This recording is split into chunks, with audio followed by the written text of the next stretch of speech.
لسه ما ابتديناش، بس قبل ما نبتدي ادينا لايك، اشترك في القناة، فعل زر الجرس. شغل يا ابني فقرتنا بسرعة. انتوا عارفين انا مين؟ انا الاسد ملك الغابة. انا هنا الريس، كلمتي تمشي على الكبير وعلى الصغير. انتوا فاهمين؟ الكلام ده مش هقوله تاني. يحيى الاسد ملك الغابة، يحيى الاسد ملك الغابة. سمعا وطاعا يا ملك الغابة.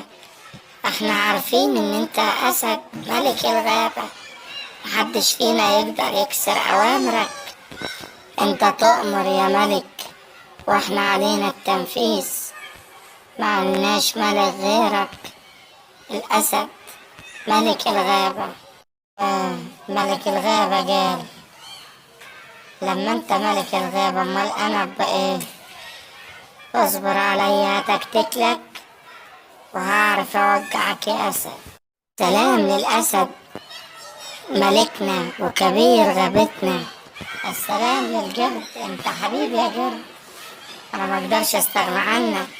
انت عارف طبعا معزتك عندي قد ايه. طبعا يا ملك عارف المعزة قد ايه، وانت عارف كمان ان انا بعزك وبحبك قد ايه. عارف يا جرد، عارف وفاهم كل واحد بيفكر ازاي في الغابة. لما كنتش افهم ما كنتش انفع ابقى ملك. علشان كده انا جيت لك النهاردة. انا عرفت سر مش من السهل اي حد يعرف، بس عشان انت عزيز فانا اعرفك السر. في قوة خارقة تفوق اي قوة، حتى قوتك انت يا اسد يا ملك الغابة. لكن انا مش هبخل عليك بالسر ده واعرفك المكان عشان يبقى عندك قوة خارقة تقدر تسيطر على الغابة اكتر واكتر، والكل يكون تحت طوعك، محدش يقدر يعصاك ولا يتحداك. عرفني المكان. قوة خارقة يعني هتزيد اضعاف قوتي الحالية. ياه، ده انا كمان كنت ممكن اسيطر على غابات تاني، وبدل ما ابقى ملك على غابة واحدة ابقى ملك على غابات. بقول لك ايه، فين المكان اللي انت بتقول عليه ده؟ انا عاوز اروح عشان اخد القوة الخارقة. تعال معايا يا اسد يا ملك الغابة وانا اوريك المكان، وهجيب لك كمان القوة الخارقة اللي تقدر بيها تسيطر على الغابات. مش الغابة بتاعتنا دي وبس، غابات كتيرة كمان. يلا بينا، انا مستعجل. يلا تعالى ورايا يا اسد.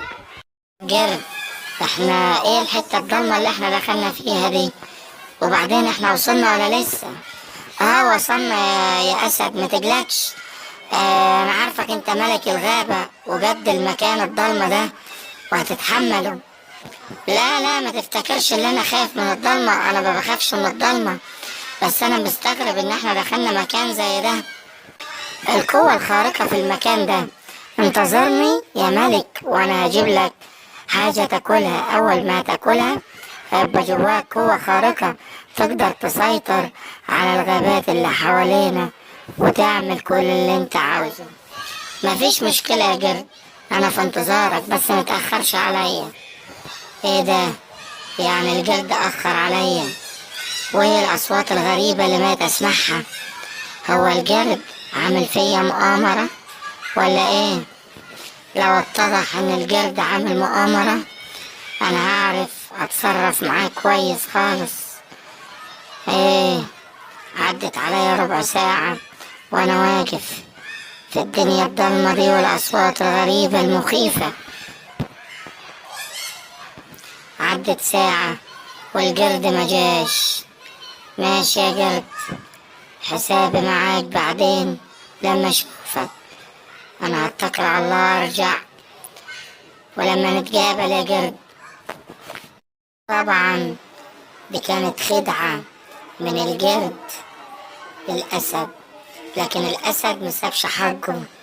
وأول ما رجع للغابة وكمان جه القرد، القرد كان مفكر إن الأسد وجع ومات من كتر الرعب اللي كان في المكان، لكن لما رجع اتصدم لأنه كان مخطط إن هو يبقى ملك الغابة مكان الأسد.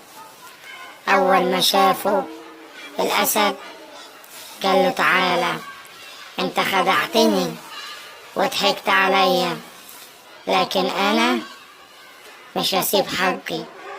وحكم على القرد بالموت في وسط الحديقة قدام كل الموجودين في الغابة.